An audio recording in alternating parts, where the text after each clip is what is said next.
Hey there, let's talk about something that's becoming an absolutely critical skill in today's world: how to spot a fake expert. We're going to break down the key differences between someone who's got real, hard-won knowledge and someone who just, well, knows how to sound the part. I mean, really think about it. In a world just overflowing with experts, who do you actually trust? You've got business coaches all over your social media, health gurus on TV. Every single one of them claims to have the answers. And the stakes here are pretty high, right?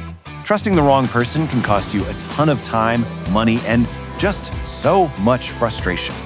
And here's the core of the problem. It's so easy to see someone with a huge following or a really sleek brand and just assume they know what they're talking about. But in our world, the loudest voice often gets mistaken for the most credible one, and that is a really dangerous trap to fall into.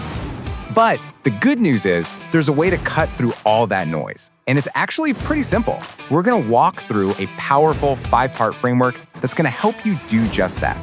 Think of this as your personal built-in baloney detector. We're going to cover 5 super clear, easy-to-spot red flags that will honestly make you a much sharper, more critical thinker. And the best part is, once you learn to see them, they become absolutely impossible to ignore.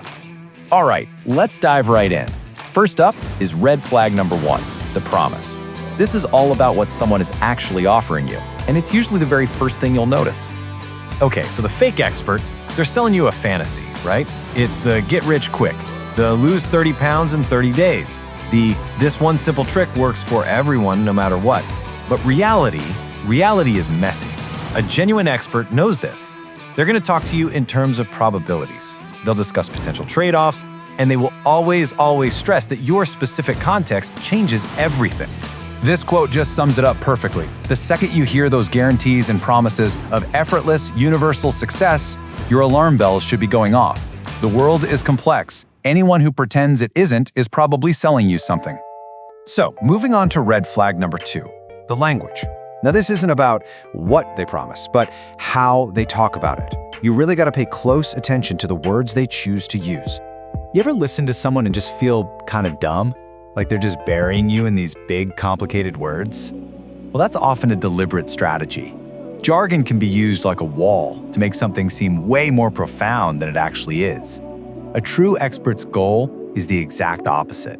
They want to build a bridge so you can understand. Always remember this. You shouldn't be impressed by complexity. You should be impressed by simplicity. The person who can take a really difficult subject and make it feel clear and easy to grasp, now that's the person who truly gets it, inside and out. All right, our third red flag. This one builds directly on that whole idea of complexity. It's all about how an expert handles all the gray areas of life. The fake expert just loves a simple, 5-step system that works for every single person in every company in every situation. And why? Well, because it's super easy to sell. But a genuine expert knows that's just not how the world works. You know, their favorite phrase is often, "it depends," because they get that context is absolutely everything. So the bottom line is this. If their solution seems just a little too simple, or if they kind of brush off your questions about exceptions and edge cases, they're not an expert, they're a salesperson. Real expertise has to be flexible, because it respects reality. Okay, on to red flag number 4. This one is all about learning to look past that shiny, polished surface and really examining what's actually underneath. Oh, you've seen this a million times. The super flashy website, the photos with celebrities, the constant name-dropping of all the top organizations they've worked with. This is all about creating an image of authority.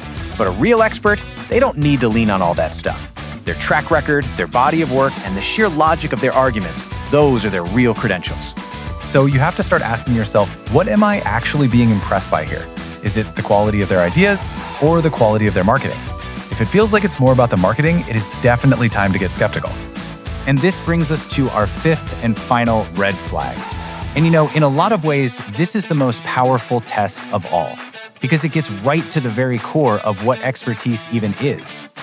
I want you to try this next time you're listening to an expert. Just ask them, how did you arrive at that conclusion? A fake expert will probably get defensive, or change the subject, or maybe just repeat a catchy slogan. But a true expert, they will welcome that question. They can basically open up their brain and show you the steps, the evidence, and even the limitations of their own thinking. And that right there is the key difference. See, expertise isn't about just having all the right answers memorized. It's about having a sound, transparent process for finding them. That's the real gold standard. So what do all these red flags help us build? They help us build this one critical skill, discernment. In a world that is obsessed with quick fixes and absolute certainty, the ability to slow down, look a little closer, and judge wisely, that is a superpower. And let's be really clear about one final thing. We're not always talking about some obvious, sleazy scammer. The most convincing fakes are often super articulate, they're confident, and they might even genuinely believe what they're saying. They just lack that hard-won depth that only comes from real-world experience. So, from this point on, we need to change the fundamental question we ask ourselves. It is so easy to get swept up by a charismatic person with an idea that sounds really good on the surface, but that's just being a passive listener. This is the question that empowers you. It shifts you from being a passive consumer of information to being an active investigator. Does it actually hold up when you poke at it? Does it account for complexity? Is their thinking traceable? This is the tool that protects you. It's what ensures you're building your life and your knowledge on a foundation of real substance, not just show.